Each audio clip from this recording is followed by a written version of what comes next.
Guys, Deluded Gooner, it's me again. Apologies for the echo, obviously. Yeah, different location, but same quality. I was reading an article about Santi Cazorla. Now, those of you who've seen it, I think it was by a Spanish paper and a couple other English papers have interpreted it for us. He spoke, it's nothing new. Santi Cazorla spoke about his recovery from injury, but he did shed some light on a couple things. Now, before I start, I would always tell you, look, why I hate when people mock injuries, and I'm always keen to stress, like, get well soon for all sorts of players. When I speak about things, we need to remember it's a man's health. We know he's been out of action for how many years? For years he's had these problems. The thing that scared me, which I started waffling, that initially doctors said, on top of saying he should have his foot amputated, suggestions of that, they said that if he's able to walk with his kid in the garden again, that's an achievement. Now you consider, like, that's a madness for any sort of human not being able to walk again. But when you consider, like, his feet have been literally the breadwinner for many years of his life, and just on top of that, football's only all he's known for years as a professional. It's heartbreaking, man, and it couldn't happen to a more nicer person. Santi Cazorla, when have you seen him angry? When have you not seen him smile? He's a damn right good footballer. We miss him, man. It's harsh, man. Like, he spoke about, in the article, he spoke about the skin graft problems, how it got infected. He lost 8 centimeters of his tendon.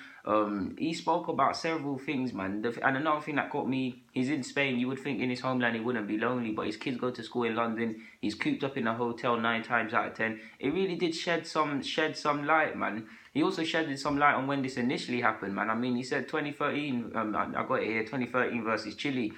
He said he felt a slight pain in his right foot, and he said at first he could cope with it, depending on the weather. When it was warm, he could get away with it, but when it got cold, he actually said at times he cried. And it's amazing, if he's had this from 2013 to now, it just shows you how much of the full story as a football fan you actually don't know.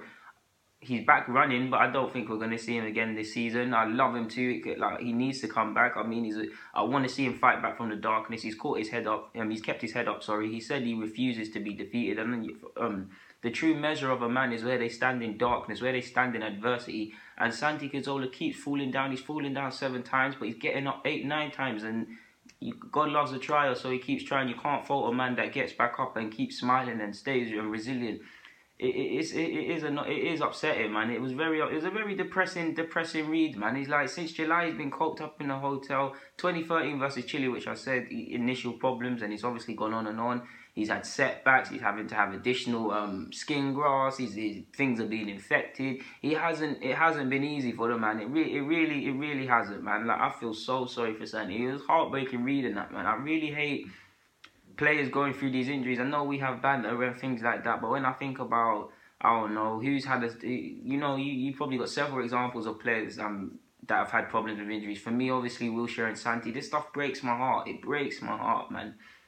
From a human perspective, away from Arsenal, away from Santi, away from football, like, it's just, that must be scary, to be told you can't walk again and your foot might get amputated and all this, that and the third. Like, it really must have put life into perspective for him and showed him what's important. Sure, Santi's not an idiot. He's very self-aware. He knows what's important in life. But there might be some footballers that are caught up in the bubble of the fame and all these things. And when things like this happens, it puts things into perspective for him. I want to see him get back playing. He's back running. He's away from full training. He said he's going to be back in January. They've given him the clearance in January, but he wants to be back before then. And all I can do is support the man and hope he gets through it. He's also said that I think Xavi, Iniesta, David Silva, and somebody else have given numerous encouraging words of encouragement. So hopefully he gets through that, and that's testament to how close the Spanish boys are with each other.